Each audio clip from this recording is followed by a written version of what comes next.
নমস্কার বন্ধুরা, আপনাদের সামনে একটি কাতলা মাছের নতুন রেসিপি নিয়ে এসেছি। তো প্রথমে কাতলা মাছটি ভালো করে ধুয়ে হালকা করে ভেজে নেব। মাছটি ভাজলেও হবে, না ভাজলেও হবে। তো পোস্ত, সর্ষে, লঙ্কা একসাথে বেটে মাছটির সাথে মাখাবো। মাখানোর পর টক দই একটু দিয়ে দেবো, দিয়ে ভালো করে মাখাবো। মাখিয়ে 15 মিনিট রেখে দেবো।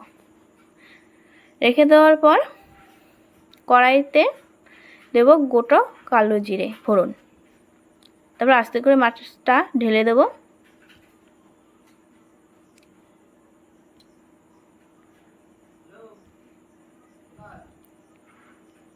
ঢেলে দেওয়ার পর আস্তে আস্তে মশলাটি ভাজবো, মাছগুলো যেন না ভাঙে সেভাবে।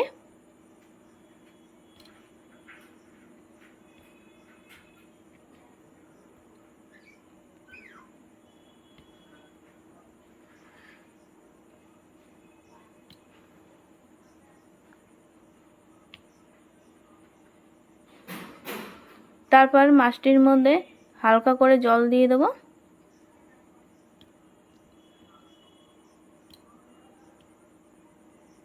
জলটি দেওয়ার পর মশলার সাথে ভালো করে মিশিয়ে নেব মশলাটি নেড়ে।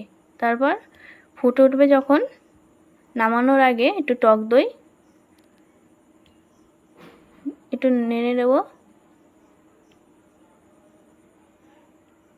তারপর একটু সরষের তেলও দেব।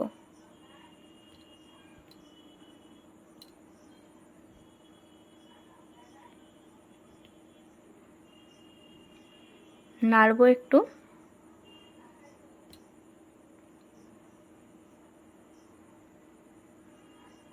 হয়ে গেছে আমার রেসিপিটি। তো বন্ধুরা, আপনাদের এই রেসিপিটি কেমন লেগেছে কমেন্টে জানাবেন।